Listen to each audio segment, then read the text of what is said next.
Have you ever found yourself driving while your mind is already somewhere else, looping around unfinished deadlines, tomorrow's meeting, the unanswered messages, and a kind of nameless exhaustion that just won't go away? Everything out there seems calm, but inside, it feels like a city in a traffic jam, horns of anxiety blaring, crowds of expectations pushing through, and red lights flashing for all the things you can't control. How long has it been since you last felt at peace? We often think that in order to calm the mind, we need to change our circumstances, cut down on pressure, find a quieter place, escape to somewhere peaceful. But what if the circumstances don't change? What if the world stays loud, the deadlines stay heavy, and life still won't give you time to pause?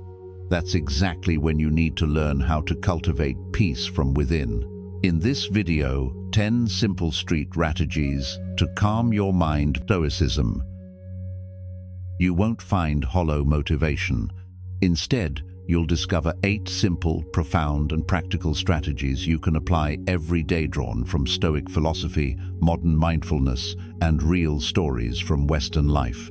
From choosing where to place your attention, learning to release what's past, facing adversity with clarity, shifting your mindset, to lighting your own path from within, you'll be guided, step by step, not to control the world, but to master the one inside you. And if you're looking for a video that doesn't just help you feel okay, but helps you live more deeply, more clearly, and more peacefully, then welcome. You've come to the right place. Before we begin, take a deep breath, and if you're ready to calm your mind, walk with me. This journey starts here. 1. Focus on what you can control. Some days, you wake up in a world where everything feels out of your hands. Emails piling up, notifications lighting up non-stop, deadlines closing in, and just minutes after looking at your phone, your mind is already being pulled in every direction by the news, by someone's feedback, by things completely beyond your control.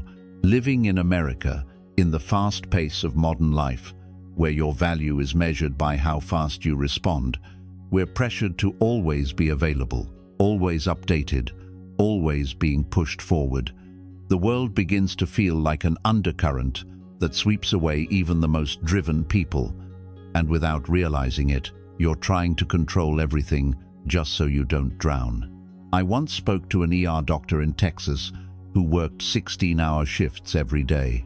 He told me what exhausted him most wasn't the surgeries, nor the patients, but the frustration over things beyond his control, a difficult coworker, a sudden change in protocol, or sometimes just a thoughtless comment from a patient's family member. But then he learned one thing. When he paused, stepped inward, and asked himself, "Is this within my control?" He no longer reacted on impulse. He simply breathed and kept doing the best he could. That distinction between what we control and what we don't saved him from burnout. Epictetus once wrote, "Some things are up to us, some are not." To the Stoics, that wasn't just a philosophical line, it was a map to inner freedom. The world may be chaotic, but within it, there's always an exit for those who know where to look, their own mind. You can't stop people from misunderstanding you, but you can choose not to let it define you. You can't stop meetings from being cancelled or projects from being delayed. But you can choose how you respond, how you breathe, how you carry yourself. You can't control the outcome, but you can always control the effort. And that's a quiet strength most of the world has forgotten. The Stoics called it the dichotomy of control, the distinction between what we can command and what we must release. No one teaches this in school, but it might be the most important lesson on the path to peace of mind. Try something small tomorrow morning. Before you check your phone, sit upright, place a hand on your chest, close your eyes, and take a slow breath. Then ask yourself, What I'm about to think about, is it truly within my control? If the answer is no, let it go. If the answer is yes, give it your all. But don't cling to the result. Just hold your stance.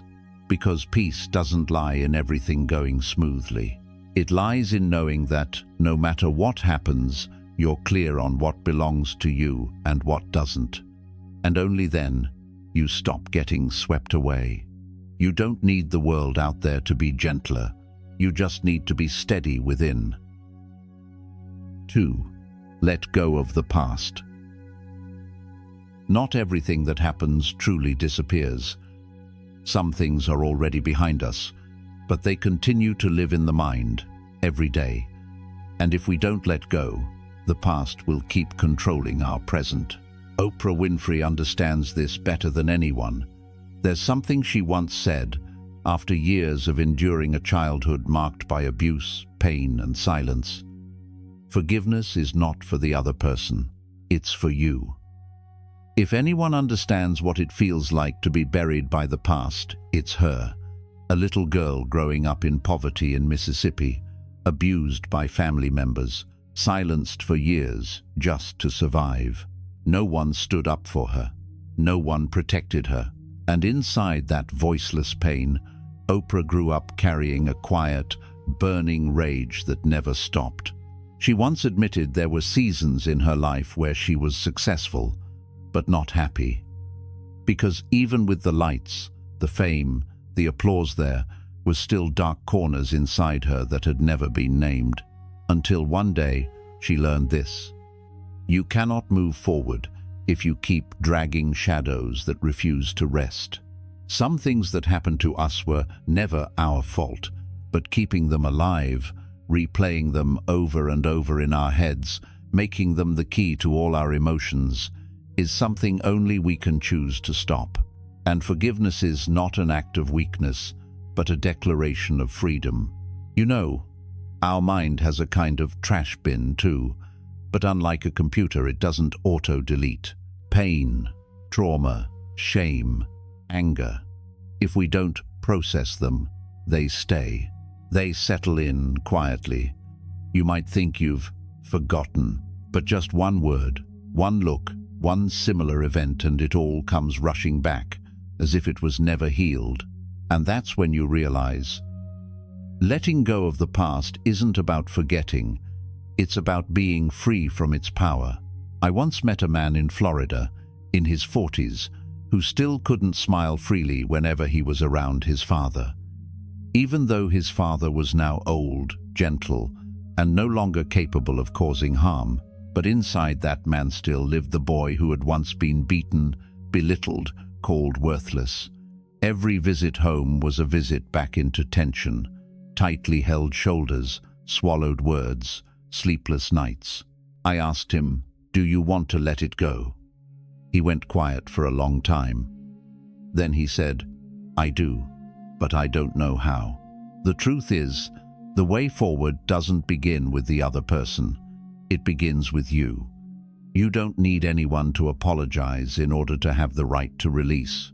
You don't need the person who hurt you to change in order for your heart to be free. What you need is a single moment of honesty with yourself. Find a quiet space. Sit down. Grab a sheet of paper. Write down one thing you've been holding on to, something you know is still hurting you. Write it without editing. Write like you're pulling everything out of your mental trash bin and laying it in the light. Write it all out. The more raw, the better. And then tear it up or burn it. Not to forget, but to tell your mind, I don't need to carry this anymore. You might cry, you might shake, but that's okay. Because when you tear that paper, you're not just tearing a memory, you're unlocking a chain. Sometimes, forgiveness doesn't begin with forgiving others. It begins with forgiving yourself for holding on too long. Remember, the past has no power unless you keep giving it. Every time you choose to let go, you reclaim a little more space inside yourself. Every time you choose to forgive, you take one more step out of the dark into the light. Not for them, but because you deserve to breathe. Have you ever forgiven something not to set them free, but to set yourself free? If you have, share your story, because maybe your light is what someone else needs in the middle of their darkest night. 3. Honor the present and live fully within it. After we've dared to let go of what no longer belongs to us, we find ourselves standing before an empty space, not to fill, but to listen to what the present is trying to say. Maybe you've had a morning like this. You wake up, reach for your phone, scroll quickly through emails, messages, and social media. You brush your teeth while playing a podcast. You eat breakfast while reading the news. And before you're truly present in your own day, the morning is already gone. We call these moments being there but not present. Our body is here but our mind is somewhere else. And just like that, day after day, week after week, we move through life like a shadow slipping past our own existence. The Stoics didn't seek happiness in some distant future. They found fullness in the moment, already here. Marcus Aurelius once wrote, "Concentrate all your thoughts on what's in front of you as if it were the last thing you'll ever do." There's a paradox. When we're not present, everything feels lacking. But when we fully live, even the smallest moments, they suddenly become strangely whole. Picture breakfast again.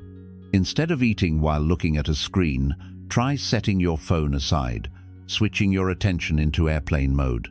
Just for 3 minutes. No news, no background noise, no response.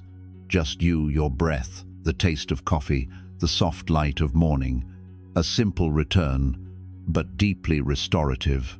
When you eat, just eat. When you breathe, just breathe. When you hear birds outside the window, just listen. It's not a small act. It's a ritual of mindfulness in a world that constantly urges you to be elsewhere. I once met a retired soldier living in Oregon. Every morning, he would wake earlier than his wife and kids, make coffee, and sit quietly to watch the sun rise. No doing, no thinking, just drinking and being present. He said, "I spent too many years on battlefields where every moment might be your last. So now, when I get to live in peace, I've learned not to miss it." You don't need to go through war to learn that. You just need to stop for a moment long enough to realize the present is the only gift that never comes back. When we're present, the mind isn't dragged into the past nor pulled into the future. No revisiting yesterday's mistakes. No worrying about what might happen this afternoon. Just now. And this now is the only place where you truly have any power. Living fully in the present isn't a technique. It's a spiritual choice. And in a world that never stops moving, that choice is an act of courage. 4th, master your thoughts to find inner freedom. After we've paused to listen to the present, the next question is, what exactly are you listening to inside your own mind? There's something few people realize. Most of what we think isn't new thought. They're old programs installed from when we were too young to question them, definitions, assumptions, beliefs we absorbed from our environment, from our family, from the past. And if we don't take time to look back, the mind will continue to run on default algorithms, repeating the same reactions, the same limitations, in a world that may have already changed long ago. Ryan Holiday, the author of Stillness, is the key. One of the key voices connecting Stoicism to modern life once said, "You can't have peace if your mind is at war with itself." He used to be the head of marketing at a major media company in the US. Living in a fast-paced world of pressure and quiet competition, every day was a race against metrics, campaigns, and deadlines. Every night ended in exhaustion. Not because the work was too much, but because the mind never rested. Eventually, Ryan saw something clearly. The tension didn't come from others. It came from the thoughts he had unconsciously accepted as truth. Thoughts like, if I'm not always busy, I'm useless. Or, if I slow down, I'll be replaced. No one forced him to believe those things, but he believed them long enough that they became his operating system, shaping every emotion, every decision without him realizing it. The turning point came when he dared to ask the opposite. Do I still need to believe this? That question, though simple, became the first doorway to peace. Our mind runs like an algorithm. Feed it old data and it returns old responses. If you don't retrain it, it'll keep looping the same way. And if you live without realizing that, your mind will reprogram you every day without your awareness. So how do you break that algorithm? You don't need to meditate for 10 days. You don't need to retreat to the woods. You just need one small act of reflection. Rewrite. Find a quiet morning, a private little corner. Take a piece of paper and write down 3 things you've always believed about yourself, as if they were absolute truths. For example, I'm not good at communication. I always give up halfway. I don't deserve peace. Write them down, then look at each line as if reading a piece of code in a system, and ask, is this still true for me today? Do I have any evidence that proves the opposite? What would happen if I stopped believing it? This isn't a game of blind optimism. This is the act of a conscious person who dares to question their own thought patterns to choose a new direction. Like when you discover an app running in the background, draining battery without doing anything useful. You shut it down. That's all. But you have to see it first. Even the most rational people carry limiting beliefs, not because they're weak, but because they've never paused long enough to inspect what they've taken as truth. Ryan Holiday didn't choose to retreat from modern life. He still lives within it. But by rewriting the inner script, he now lives with a kind of freedom he never knew before. Freedom doesn't begin out there. It begins the moment you look straight at a familiar thought and have the courage to say, no, I don't have to believe this anymore. Are you carrying a belief like that? An old definition, an old limit, a story you've told yourself for far too long? And more importantly, is there a belief you've held on to for so long without ever asking, is it still true for me today? 5. Pause at the right time for the right reason. There are paths we keep walking without realizing we're already tired. Not because the road is too long, but because we don't know when to stop. The body keeps moving, the mind keeps spinning, everything goes on as usual, until we suddenly see a quiet signal. It's time to rest, but no part of us hears it. Just like a video game needs checkpoints to save progress and recharge, people need pauses not to delay, but to recover. Not to run away, but to return. Return to the breath, to presence, to the self. But in reality, we wake up and get pulled right into the flow of work, sipping coffee while checking email, finishing one meeting and jumping straight into the next call. And by the time the day ends, we look around and realize time has passed, and we've been busy, but we can't quite tell when we actually lived. In Stoic philosophy, pausing is never seen as procrastination. Seneca once wrote that no one can steer a ship well without knowing when to lower the sails, because there are winds not worth bracing against, and journeys that don't need to be rushed to the finish line. Pausing at the right time is a life skill, a sign of inner wisdom. Like when you're caught in a heated argument, words flying back and forth, reason tangled with emotion. If you can stop for just a few seconds, take a deep breath, and go silent, you've already saved yourself from countless regrets. In that moment, silence becomes the most profound answer. 3 seemingly small steps, pause, breathe, respond, are actually the key to preserving self-control, not to control others, but to keep the moment from controlling you. When you pause, you're saying, I choose again. I won't let my emotions choose for me. I once met a ceramic artist in Colorado. He said, the most important part of pottery isn't shaping, it's waiting. Waiting for the clay to dry, for the glaze to settle, for the fire to go out. Doing nothing, just waiting. But in that waiting, the mind becomes the most still. In that silence, he sees himself more clearly than at any other time. Pausing is not a disruption. It's part of a healthy rhythm of living. Like the breath, there is always a brief pause between inhale and exhale. Like music, there are always rests to highlight the melody. Like the heart, there is always a pause between two beats, just long enough to keep going. When you don't pause, you stop hearing yourself. When you keep moving without rest, you may forget where you're going or why you started. And so sometimes the wisest move isn't another step forward, but the stillness that keeps you from drifting off course. Because you can restart many things in life, but you can't restart your peace once it's lost. And if you've never stopped long enough to realize whether you're truly living or just reacting, then maybe this is the pause you need. 6. Cultivating gratitude. There's a kind of gratitude that not everyone is ready to receive.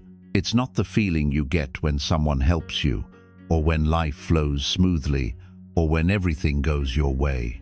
It's the kind of gratitude you feel for the things that once made you want to curse fate. I once heard a man talk about the moment he nearly lost his 3-year-old son in a car accident. The brakes worked just in time but stopped only inches from his child. The father said that after the shock, he couldn't sleep for days. He cried just watching his son sleep. But then something even stranger happened. After everything, he felt grateful. Not because the accident didn't happen, but because the near accident awakened a part of him he had forgotten.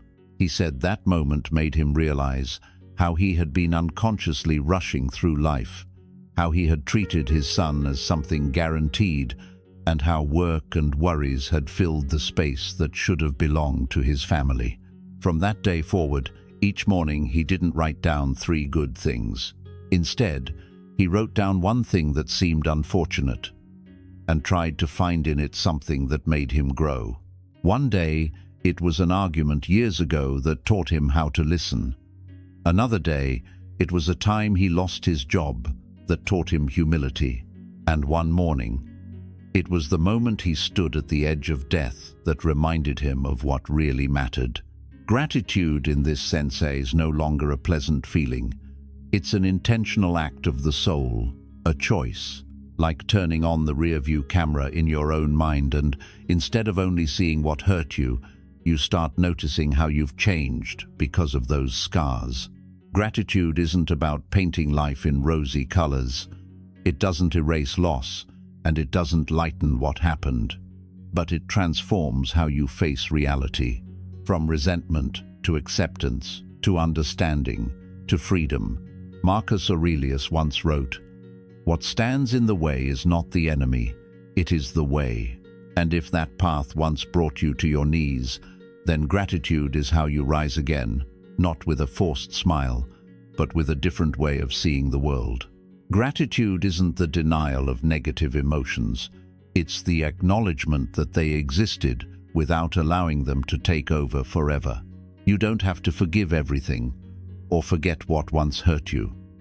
Just pause for a moment, look at something you've always felt was the most unfair, and ask, has this taught me something I couldn't have learned any other way? If you can find even one answer, then gratitude is no longer an abstract concept. It becomes a survival tool, an inner muscle, a foundation that no one can take from you. And sometimes the very things that once brought you down are the same things that help you stand stronger than ever. 7. Live simply to keep your inner peace.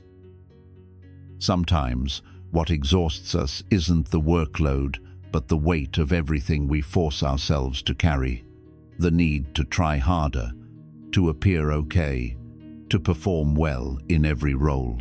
And while everyone thinks we're fine, inside we're just someone slowly drifting away from who we truly are. She was a typical American mom. 2 young kids, a full-time job, a daily schedule with not even 30 minutes left for herself. Still did yoga regularly, still went to PTA meetings, still known by everyone as Supermom. But that morning, she sat in her car.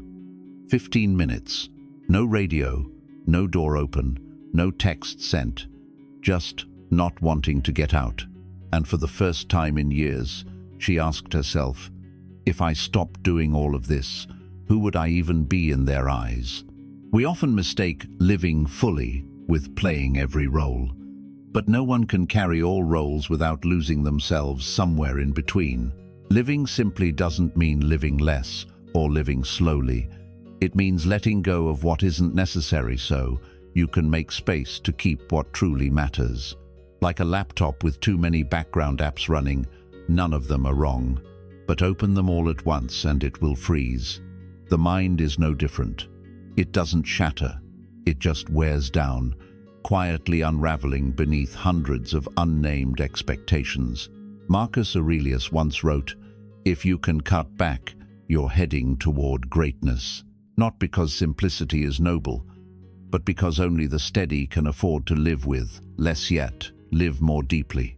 To live simply is to say, today I choose to be gentle with myself, to leave the calendar blank, to give yourself space to breathe, to say no to the commitments that pull you away from yourself, even just a little.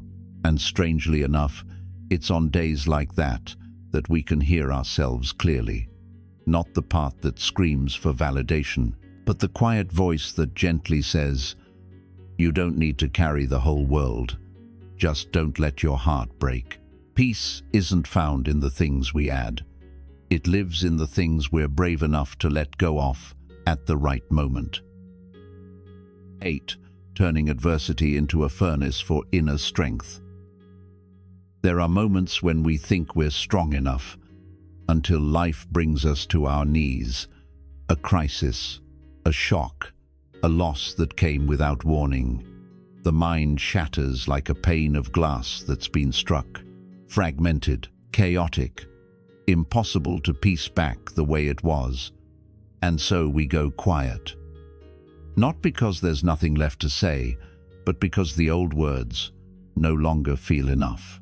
It's hard to stay rational when adversity hits, but somehow, in its own quiet way, adversity teaches us things that books never could. It doesn't arrive to destroy our life. It arrives to remake us. There was someone who understood this better than anyone. Viktor Frankl, the Austrian psychiatrist, survived the Nazi concentration camps. In a place where nothing remained but pain and death, he still held on to one thing: the power to choose how he responded to suffering. After the war, he wrote, "A person can endure anything if they find meaning in their suffering." When I first read that line, I paused for a long time, because it wasn't a quote meant to inspire. It was a truth that had been lived, proven through blood, tears, and the kind of days where hope no longer exists. Since then, I've started looking back at the moments I thought had broken me, and I saw this.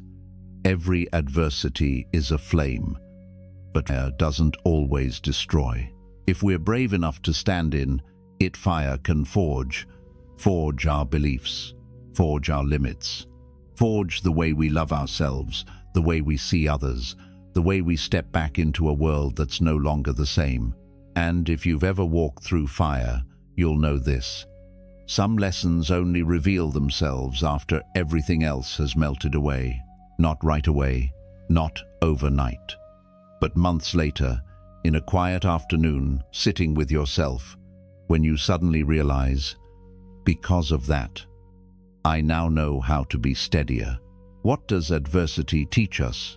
Not through theory, but through moments so raw they leave us breathless. When we lose what once meant everything, we learn to love what remains as if it were all we had. When we're betrayed, we learn to set new boundaries not out of fear, but from understanding the value of trust.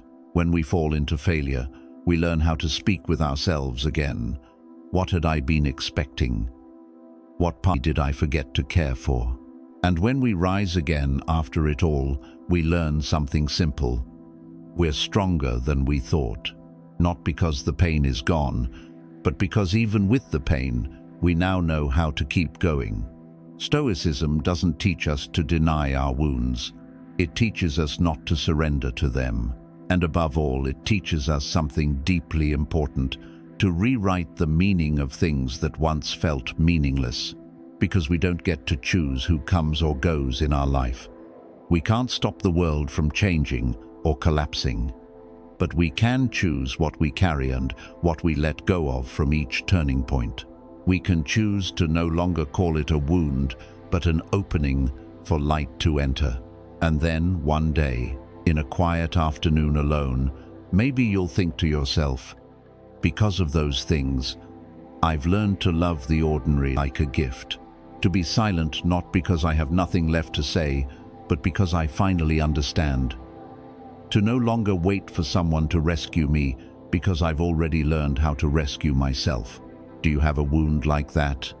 A moment that, looking back now, you can say, because of it, I grew. If you do, don't keep it to yourself. Let others see the light coming from the wound you once hid, not to complain, but so that someone walking through their own darkness can believe. I'll get through this too. 9. Visualizing the worst so you can face it calmly when it comes. That morning, he wore a white shirt, stood in front of the mirror, and took a deep breath. His first presentation ever.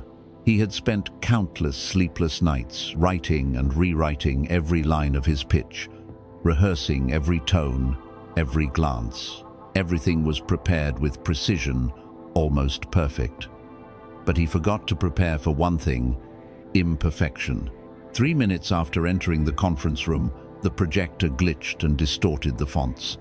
One person on the panel looked down to check their phone. Another glanced at their watch. No one said anything rude, but those small details were enough to make him crumble. He couldn't even remember what he said after that. All he felt was his throat drying up, his hands starting to shake. And when he walked out of the room, what hurt the most wasn't the judgment, it was the disappointment in himself, for dreaming too beautifully without anticipating what was simply real. We often spend a lot of time imagining the best that could happen, but rarely do we spend time imagining what could go wrong. Not because those things can't happen, but because we tell ourselves, thinking about bad things will jinx it. And then, when it really happens, we break down, not because it's too much, but because it caught us by surprise. In Stoic philosophy, there's a practice called premeditatio malorum meditation on the worst-case scenario. They didn't do it to attract misfortune. They did it so that when it arrived, we'd no longer be afraid, no longer shocked, no longer free-falling in our own minds. Epictetus once said, "He who has anticipated all misfortunes meets them with composure." And visualizing the worst doesn't mean living in pessimism. It's how we build a spare room in our mind, a place where we've already set foot in the dark so that light is not the only thing holding us upright. Just 3 minutes every morning. Sit still, close your eyes, and imagine a day that doesn't go your way, a call that goes unanswered, a meeting that turns into conflict, someone who misunderstands you, something you pinned your hopes on, falling apart. Then ask yourself, if that happens, can I stay calm? Will I still be myself? The answer isn't, I'll be fine. It's, I've already walked through that, in my mind. The more you practice, the more you'll realize. Many fears don't come from the event itself, but from emotional unpreparedness. When you've prepared for the worst, you're not easily shaken, because you know even if it happens, you won't lose your self-control. Stoicism doesn't tell us to run from emotions. It trains us to build mental strength before life forces us to learn it through pain. Negative visualization doesn't make life easier, but it makes your heart lighter when life gets hard. Some people live their whole life without ever imagining failure, rejection, loss. And when it comes seven in a small form, they melt because their mind has no room to hold that shock. But there are others, like Marcus Aurelius, an emperor surrounded by war, plague, and betrayal, who still remained calm, not because he had no fear, but because every morning he spent time imagining the worst, like a sacred ritual, not to become cold, but to keep his heart steady through the fire of life.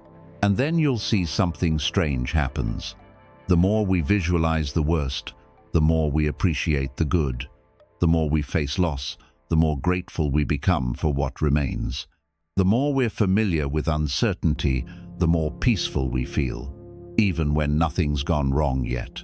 Peace doesn't come from everything going our way. Peace comes from no longer needing everything to go our way. 10. Self-reflection, the quiet evolution within. Some people are famous for their talent, others for their luck. But Matthew McConaughey, Oscar winner, admired both in Hollywood and in real life, is known for something else entirely. 35 years of journaling. It's not an intellectual habit, it's a life ritual, a quiet, ongoing dialogue between a person and the deepest parts of who they are. He once said, "If I don't write it down, I get lost in my own roles." A simple sentence, but it reveals a truth few dare to face. If we don't examine ourselves, we'll gradually be defined by the world, rather than by who we truly are. The Stoics understood this thousands of years ago. They didn't end their nights with distraction or mindless relief. They ended them with a short but deep ritual, a practice of self-reflection. There's no formula, just 3 questions each night. Like tuning your inner compass after a chaotic day. What did I do well today? What didn't I do right? What will I do differently tomorrow? No need for long answers, just honest ones. Not for self-punishment, not for self-praise, but to relive the day once more with awareness. Seneca once wrote, "Each day is a life in miniature." And if each day is a life, then to reflect on one day is to live a whole life, fully.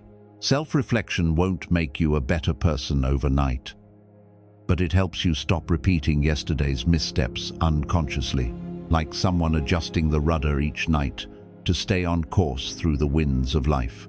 Matthew once wrote in his journal that he felt lost, not because he lacked opportunity, but because he was playing roles he no longer believed in.